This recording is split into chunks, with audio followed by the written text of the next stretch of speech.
आपने पता है कि कल बहुत लंबे टाइम के बाद अपनी यहाँ पे कोर्ट में हियरिंग हुई है 2.5 महीने के बाद, ठीक है। उसके बाद पूरा का पूरा HSSC स्टाफ जो अपने इस भर्ती से रिलेटेड है और साथ में अपने श्रुति मैम और SIS का एक्सपर्ट भी साथ में था।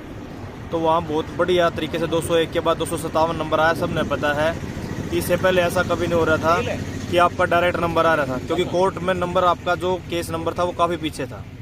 तो मैं आपसे एक ही हम्बल रिक्वेस्ट करना चाहता हूँ कि जो 19 अप्रैल दी गई है वो बहुत लंबी डेट है। अगर आप एक बार आके, मैं आपकी बारी एक हम्बल रिक्वेस्ट ये है कि अकेला ना आके अपने परिवार के साथ आएँ, क्योंकि आपको सबको पता है कि JBT की भर्ती थी तो उसमें पूरा का पूरा परिवार में अगर 6 मेंबर तो 6 के 6 मेंबर आए थे। क्यों? क्योंकि ये पता था कि उस नौकरी की वजह से उसकी 3 पीढ़ी सुधरने लग रही हैं। तो एक बार आ जाओ, कोई फर्क नहीं पड़ता है। एक दिन अपने परिवार के साथ, अपने भाई बहन माँ बाप जो भी साथ में आना चाहे उनको ले आओ। यहाँ पर अगर आके हमने एक बढ़िया सा मार्च निकाल दिया और सरकार को ये दिखा दिया कि भाई हम इतने ज़्यादा परेशान हो रहे हैं। क्यों? क्योंकि परेशानी केवल बच्चे कैंडिडेट की परेशानी नहीं है, यहाँ टॉर्चर परिवार भी हो रहा है साथ के साथ। क्यों? क्योंकि बहुत कुछ रुका पड़ा है।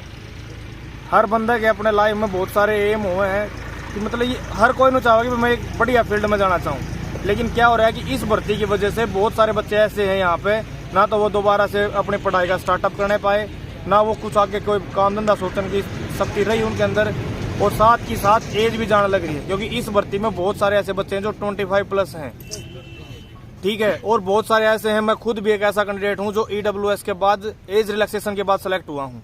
और यहाँ पर ऐसे बहुत सारे बच्चे हैं जो 0.5 और 1 मार्क्स से रहे थे पिछली भर्तियां में, और वो अब सेलेक्टेड हैं, लेकिन उनके पास अब नया कुछ करने का कुछ नहीं है। बहुत सारे बच्चे ऐसे हैं, ठीक है। एजुकेशन के मामले में यहाँ पे बहुत कम से कम, ज़्यादा नहीं कहूँगा, 2000+ बच्चे ऐसे होंगे जो पोस्ट ग्रेजुएट होंगे। और उसके बाद यहाँ पे इस भर्ती की वजह से 1 साल से रुके पड़े हैं, क्योंकि 17 जून को रिजल्ट आया था और 19 अप्रैल के बाद ये समझ लो केवल 1.5 महीना रह जाएगा, दोबारा 17 जून आ जाओगी। तो 1 साल का बहुत लंबा टाइम पीरियड है। लास्ट टाइम एक बार ट्राई कर लो। सभी लड़के लड़कियों से मेरी हम्बल रिक्वेस्ट है, अपने परिवार के साथ एक बार आकर ये दिखा दो कि भाई हाँ हम वास्तव में परेशान है। क्यों? क्योंकि यहाँ से मैं भी चला गया था, मेरे खुद के भी थोड़े से काम थे, लेकिन ये भाई यहाँ डटे रहे। क्योंकि सोसाइटी के अंदर पता क्या है, अगर आप किसी नए बंदे से पूछ रहे हो कि वहाँ चल क्या रहा है, कि धरना उठा दिया, लेकिन हम सबसे यही बात करें कि धरना ना कभी उठा था ना कभी उठता है।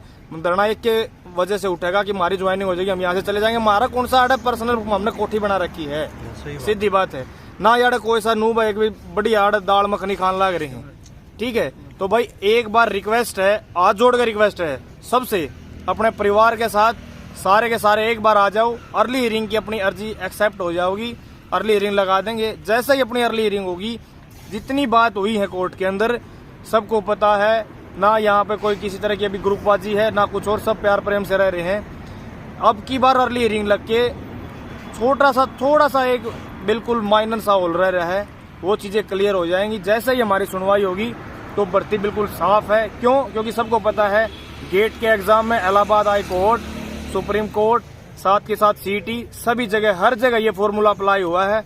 अगर किसी फॉर्मूले के अंदर किसी तरह की कोई प्रॉब्लम होती तो गवर्नमेंट इतनी बड़ी भर्ती नहीं करती, क्योंकि CET अपने आप में बहुत बड़ी भर्ती है।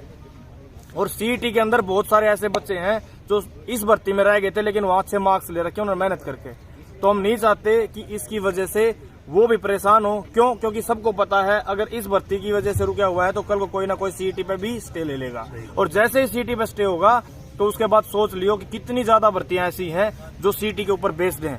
हरियाणा में B और C, D तीनों ग्रुप CET के ऊपर रिलेटेड है।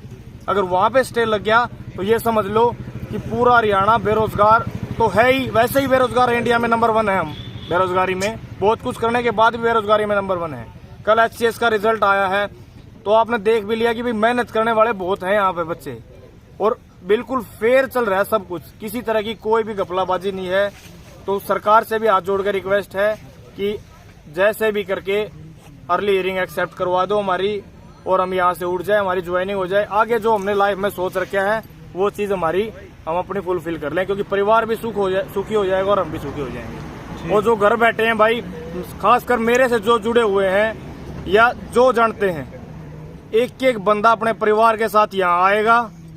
और भाई अगर नहीं आया तो सीधी बात है, मेरे फोन में जितने नंबर मैं सबके नंबर डिलीट कर दूंगा। बस लास्ट टाइम का हूँ मैं भी, सारे आ जाओ भाई, धन्यवाद। और भाई यहाँ तभी पूछा राम राम भाई हो, मेरा नाम अंकुर है। पहली बात तो यह है भाई, पहले घर बैठा रहा करता, मैं भी नुए था, मैं को नहीं आया करता, मैं सोचा करता भाई और भाई यार धरना को फायदा को नहीं हुआ। जब पहले अपनी अर्ली ईयरिंग लगी थी जनवरी 5 ने, उस टाइम आया था मैं, पूरा आया पाछा मैंने सारी बातें का बेरा लग गया कि फायदा हुआ है कि नहीं हुआ है। उस पाछे फिर वो अर्ली ईयरिंग रिजेक्ट हुई थी, वो जो जज की आपसी बात थी मैं उनने कर ली थी जो भी थी, ठीक है। ये अपनी 6 तारीख थी, मैं आया था भाई 30 तारीख ने, और 4 तारीख का अपना सारा प्रोग्राम था। 450-500 बालक जो भी आए थे उनका बहुत बहुत धन्यवाद भाइयों पहले तो, क्योंकि वो जो मार्च काटा था अपन ने, उस वजह से जो अपना केस नंबर था सबने मेरा भाई 257 नंबर केस था, और 201 नंबर पे चल रहा था, 1-1.5 घंटा हो गई थी। और उरा बैठे मारे भी देखा, क्यों कोर्ट में तो हम जा कौन रहे थे, उरा बैठे भाई ऑनलाइन देखा थे, ऑनलाइन देखा भाई मारे भी नहीं हो रही थी, मेरा नहीं भाई नंबर आओगा कि नहीं आओगा, धक धक हो रही थी दिल में, साची बतावा। 2 बजे 257 नंबर केस आया, घने राजी हो भाई देख दे, अरे हियरिंग होगी वहाँ। हाँ भाई मगा जो SD साहब ने कही थी भाई, आश्वासन दिया था कि भाई तारी हियरिंग लगवावांगे 100%, वो हुई। उस चीज़ की हमने बहुत खुशी हुई। तो भाई सीधी सिंपल बात इस चीज़ की यह है कि भाई जो आप ही उरा आके इकट्ठे हुआ हाँ, और जो आप ही मोर्चे काटा हाँ, या फिर जो भी कैंडल मार्च करा हाँ, सारे भाई एकता दिखावा, तो उस चीज़ का फायदा हुआ है। घर बैठे नू लग गए भाई, किम्मे को नहीं होता इस चीज़ का, या तो फिर आगे डेट मिल गई 2.5 महीने की भाई, 2.5 महीने की डेट और बेरानी कितनी मिलेगी जन्नू है घर बैठे रहे तो। ईब कह तो फरवरी में ये 10-15 दिन का जोर ला लो, सारे भाई आ जाओ, जितने हो उसका 1000, 1500, 2000 कम से कम दिखेंगे नहीं हो रहे तो सरकार का भी नो होगी और दबाव पड़ेगा। तो भाई हाथ जोड़ के यही रिक्वेस्ट है, घर आ बैठे नू ना सोचो भाई धरना का कोई फायदा नहीं होता, सारा फायदा हुआ है, और पूरा आके ये सारी बात बेरा लग गए है। ठीक है भाई, धन्यवाद सारे। बोल भाई। राम राम भाई, मेरा नाम दीप है भाई।